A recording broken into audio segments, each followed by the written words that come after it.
할렐루야. 거룩한 아침 주님께 예배함으로 나오시는 예림의 가족들 되시기를 주님의 이름으로 간절히 축복합니다. 4월 7일 금요일, 오늘은 특별히 고난주간 중에 성금요일입니다. 오늘도 주님께 예배 드리심으로 또 주님의 십자가 사랑을 깊이 묵상함으로 함께 나아가길 원합니다. 다 함께 조용한 기도 들으시겠습니다. 은혜와 자비가 충만하시고 우리를 그 크신 사랑으로 품어주시고 베풀어주시는 주님의 은혜에 감사드립니다. 오늘 이 시간 주님의 십자가를 묵상하고 주님의 그 한없으신 사랑으로 우리를 안아주시고 우리를 덮어주시고 우리를 깨끗게 하여 주신 그 은혜를 함께 묵상하고 감사하며 우리의 삶 가운데 그 십자가 사랑을 품고 나아가는 오늘 우리가 될 수 있도록 주님, 이 시간 우리의 마음을 오직 주님의 마음으로 채워주시옵소서. 우리를 사랑하시는 우리 주님 예수 그리스도의 이름으로 기도드렸습니다. 아멘. 오늘 우리가 함께 찬양할 시편의 찬양은 시편 145편 5절에서 6절까지의 말씀입니다. 주의 존귀하고 영광스러운 위엄과 주의 기이한 일들을 나는 작은 소리로 읊조리리이다. 사람들은 주의 두려운 일의 권능을 말할 것이요 나도 주의 위대하심을 선포하리이다. 아멘. 오늘 우리에게 주시는 하나님의 말씀은 마태복음 27장 45절에서 56절까지의 말씀입니다. 제6시로부터 온 땅에 어둠이 임하니 제9시까지 계속되더니 제9시쯤에 예수께서 크게 소리질러 이르시되 엘리 엘리 라마 사박다니 하시니 이는 곧 나의 하나님 어찌하여 나를 버리셨나이까 하는 뜻이라. 거기 섰던 자 중 어떤 이들이 듣고 이르되 이 사람이 엘리야를 부른다 하고 그 중에 한 사람이 곧 달려가서 해면을 가져다가 심 포도주에 적시어 갈대에 꿰어 마시게 하거늘 그 남은 사람들이 이르되 가만두라 엘리야가 와서 그를 구원하나 보자 하더라. 예수께서 다시 크게 소리 지르시고 영원히 떠나시니라. 이에 성소 휘장이 위로부터 아래까지 찢어져 둘이 되고 땅이 진동하며 바위가 터지고 무덤들이 열리며 자던 성도의 몸이 많이 일어나되 예수의 부활 후에 그들이 무덤에서 나와서 거룩한 성에 들어가 많은 사람에게 보이니라. 백부장과 및 함께 예수를 지키던 자들이 지진과 그 일어난 일들을 보고 심히 두려워하여 이르되 이는 진실로 하나님의 아들이었도다 하더라. 예수를 섬기며 갈릴리에서부터 따라온 많은 여자가 거기 있어 멀리서 바라보고 있으니 그 중에는 막달라 마리아와 또 야고보와 요셉의 어머니 마리아와 또 세베대의 아들들의 어머니도 있더라. 아멘. 오늘은 예배 처음에 앞서 설명드렸듯이 고난주간 중에서도 성금요일이라는 날입니다. 이날은 고난주간뿐만이 아니라 이 사순절의 기간을 통틀어서도 매우 중요한 날이다라고 볼 수 있을 텐데요. 왜냐하면 이 날이 예수님께서 십자가에 달리신 날이다라고 우리가 보기 때문입니다. 부활절 전날에 주님께서 십자가에 달리셨기 때문에 이날에 십자가에 달리셨다라고 우리가 그렇게 생각하는 것이죠. 그래서 오늘은 우리 주님의 그 십자가 사랑에 대해서 그 십자가 헌신과 그 희생에 대해서 함께 나누는 시간이 되기를 원합니다. 먼저 45절을 보시게 되면은요, 제6시로부터 온 땅에 어둠이 임하여서 제9시까지 계속되었다라고 이야기가 나옵니다. 여기서 나오는 제6시와 제9시라고 하는 것은 당시 로마의 표준 시간을 적용한 것인데요. 이 시간대를 오늘의 시간으로 따르게 되면은 제6시는 정오 12시를 말을 하고 제9시는 오후 3시를 말을 합니다. 이런 시간대를 생각해 볼 때 앞서 말씀드린 그 현상은 매우 특이합니다. 보시면 45절에서 온 땅에 어둠이 임했다라고 말씀드렸죠. 정오부터 오후 3시라고 하면은 하루 중에서도 가장 밝고 가장 햇빛이 쨍쨍해야 하는 시간인데 그때 온 땅에 어둠이 임하였기 때문에 매우 이상한 현상이라고 볼 수 있겠죠. 혹자는 이때 일식이 일어났다라고 보기도 하고, 혹자는 이곳에 있는 그 사막의 모래폭풍 때문에 해가 가려졌다 이렇게 설명을 하긴 하지만, 우리가 여기서 알 수 있는 것은 어쨌든 이 해가 쨍쨍 떠 있어야 하는 그 시간대에 어둠이 임했다라는 것이겠죠. 왜 그렇다면 이런 이상 현상이 나타났을까요?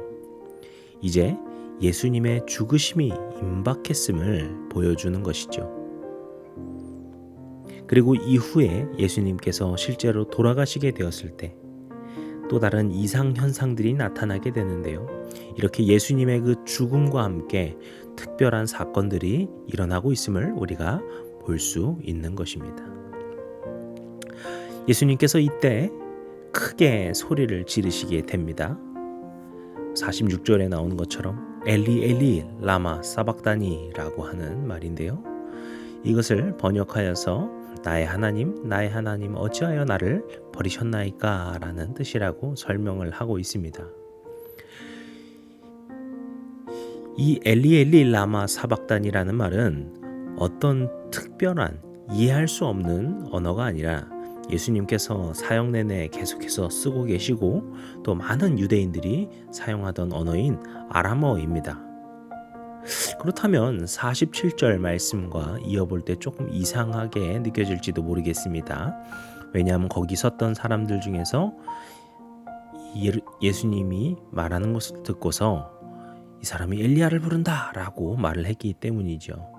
근데 이 사건은요, 우리가 잘 생각해 보면요, 예수님께서는 그렇게 말씀하셨지만 이 사람들이 잘못 들었다, 그래서 착각했다라는 것을 알 수 있습니다. 그래서 굳이 이 엘리 엘리 라마 사박단이라고 하는 그 아람어를 집어넣은 것은 예수님께서 실제로 엘리 엘리라고 부르셨는데 그것을 유대인들이 엘리야라고 착각했다라는 것을 말하기 위하여서 이것을 두 개를 다 적어 놓은 것이죠. 그래서 사건이 굉장히 자세하게 상세하게 기록되어 있음을 우리가 알 수 있습니다. 그리고 예수님께서 이 부르짖음 이후에 조금 있다가 돌아가시게 되죠. 그래서 50절에 보시게 되면은 크게 소리를 지르시고 영원히 떠나셨다라고 이야기를 하고 있습니다. 그런데 우리는 이런 생각을 하게 됩니다. 예수님께서는 자신의 사명을 감당하신 것인데 왜 이렇게 부르짖으시면서 돌아가셨는가라고 생각을 하게 되죠. 이때 우리는 신학적으로 그리고 또 많은 성경학자들은 예수님께서 하나님 아버지와의 단절을 경험하신 것이다 라고 보고 있습니다. 우리가 죽음이라고 하는 것은 우리의 죄로 인한 것이죠. 우리가 창세기 때를 생각해 보게 되면은 아담과 하와가 선악과를 따먹어서 그들이 하나님 앞에 죄를 짓게 되어서 그들이 죽게 되었습니다. 마찬가지로 예수님께서 이제 인간의 몸을 입고 오셔서 십자가에 달려 죽으신 것은 그 하나님과의 단절을 경험하는 것이죠. 그래서 그분이 죄를 지신 것이 아니지만 그분은 우리의 죄를 짊어지시며 죽으심으로써 하나님과 일시적으로 단절되는 경험을 하신 것입니다. 그래서 우리가 예수님의 이 십자가 죽음에 대해서 이야기를 할 때 예를 들어 패션 오브 크라이스트와 같은 영화라던가 아니면 우리가 어떤 책이나 성경에서 보는 예수님의 그 고통에 대해서 육체적인 고난에 대해서 많이 묵상하기 쉽지만 우리가 실질적으로 또 하나 기억해야 할 것은 예수님께서는 이 십자가 죽으심을 통하여서 하나님과 일시적으로 단절되는 영적인 고난과 고통도 함께 당하셨음을 기억해야 합니다. 이렇게 예수님께서 우리를 위하여서 희생으로 사랑으로 나아가신 것은 이렇게 육체적 고난 그리고 영적 고난을 모두 감당하시면서 돌아가셨다. 우리를 위하여서 죽으셨다라는 것이죠. 그리고 이제 예수님께서 돌아가시게 될 때 51절을 보시게 되면은 휘장이 위로부터 아래까지 찢어졌다라고 나옵니다. 이 휘장이라는 이야기 아마 이 교회 생활 하시게 되면은 이 이야기 종종 들으셨을 수 있을 텐데요. 이 휘장은 성전에서 성소와 지성소를 구분하는 휘장, 굉장히 두꺼운 천막과 같은 것입니다. 성소는 그래도 사람들이 다닐 수 있는 곳이지만 지성소는 하나님께서 계신 곳이라고 여기지는 매우 거룩한 장소였습니다. 그리고 지금 이 예수님께서 살아계시던 당시의 시대에서는 없어져 버렸지만 원래 이곳에는 성궤가 있었습니다. 그런데 지금 예수님 시대 때는 이 성궤가 없어졌죠. 그래서 이곳은 하나님께서 계신 곳이다 라고 생각을 했던 것입니다. 이 지성소는 오직 대제사장만이 들어갈 수 있었는데 그것도 심심할 때마다 들어갈 수 있는 그런 것이 아니라 1년 중에 딱 한 번 대속죄일이라고 하는 그 욤키푸르라고 하는 그날에 들어가서 이스라엘 백성들의 모든 죄를 위하여서 기도하러 또 예배드리러 하나님께 나아간 곳이 바로 이 대제사장이 딱 한 번 들어갈 수 있었던 이 지성소였습니다. 그나마도 대제사장도 하나님 앞에 합당하지 않거나 정결하지 않은 상태로 그곳에 들어가게 되면 죽었다라고 이야기를 합니다. 우리가 여기서 알 수 있는 것은 지성소라는 것은 그만큼 거룩한 곳임과 동시에 하나님께로 우리가 직접 나아갈 수 없었다라는 것이죠. 그런데 예수님께서 돌아가실 때 이 휘장이 둘로 위에서부터 아래로까지 그러니까 정확하게 반으로 찢겨졌다라는 것이에요. 그 말은 다시 말하면은 지성소와 성소 사이에 있는 그 막이 찢어졌다라는 것이죠. 즉 성소와 지성소의 구분이 없어졌다라고도 볼 수 있겠습니다. 이것은 예수님의 사역을 우리에게 보여주는 것인데요. 이제 예수님께서 죽으시고 우리의 죄를 짊어지셨기 때문에 우리가 이제 하나님께로 나아갈 수 있게 되었다라는 것입니다. 우리가 잘 알고 있는 또 전도 때 종종 이야기를 하거나 또 듣거나 하는 사형리라는 것이 있죠. 이 사형리에는 4가지 단계를 이야기합니다. 먼저는 하나님의 그 창조입니다. 하나님께서 우리를 사랑하셔서 우리를 향한 계획과 또 뜻이 있으셔서 우리를 창조하셨다라는 것이죠. 그런데 인간인 우리는 죄를 지어서 그 하나님과의 관계가 단절되었다라는 것이 2번째 단계입니다. 그런데 그런 우리를 예수 그리스도께서 그 십자가 사랑을 통하여서 희생하심으로써 다시 그 단절된 관계를 이어주셨다라고 이야기를 하고 때문에 마지막으로 4번째 단계에 우리가 예수 그리스도를 구세주로서 구원자로 영접해야 된다 이렇게 이야기를 합니다. 이것이 사형리의 4가지 단계인데요.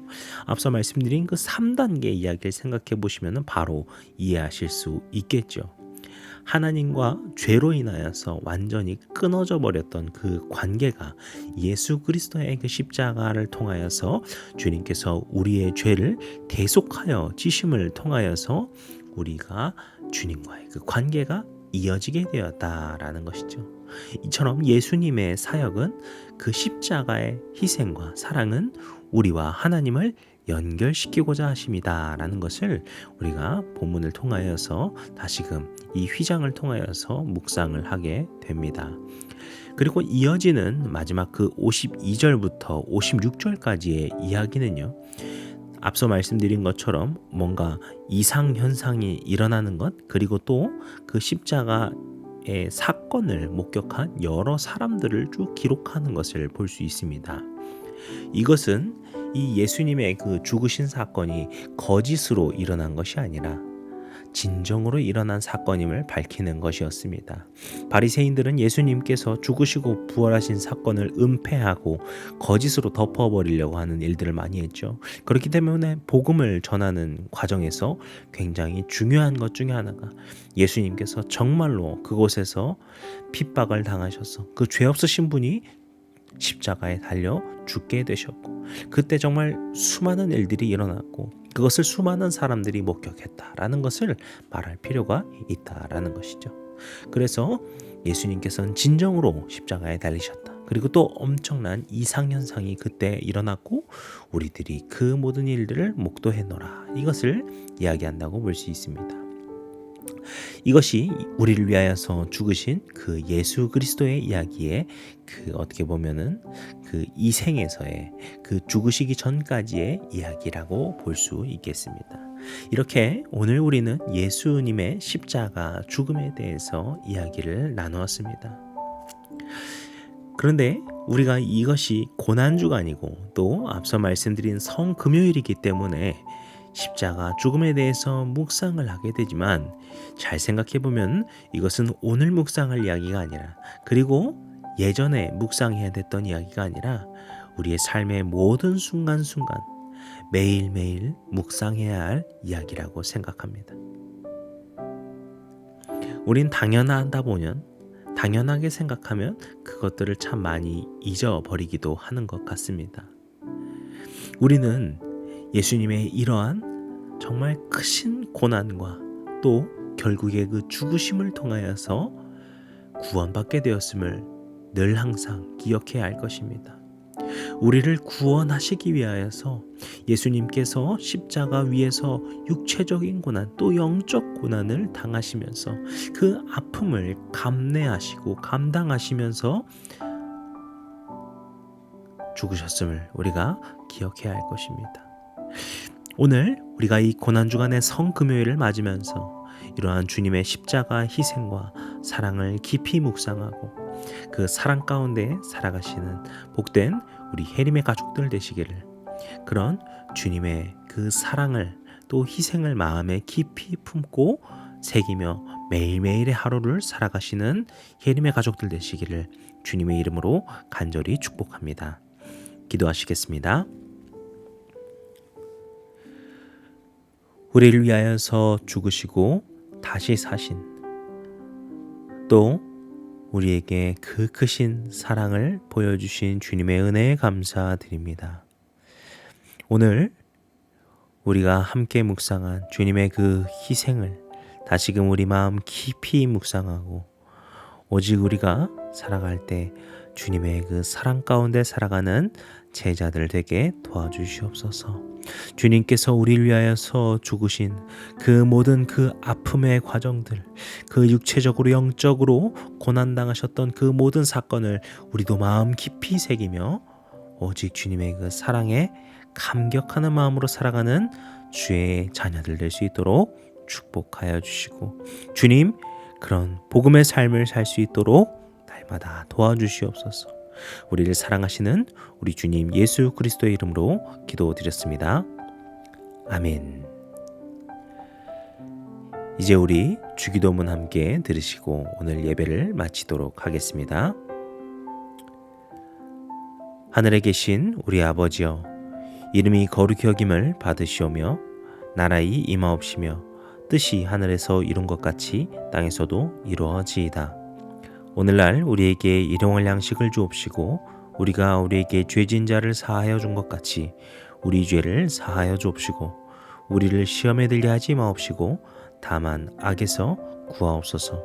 나라와 권세와 영광이 아버지께 영원히 있사옵나이다. 아멘.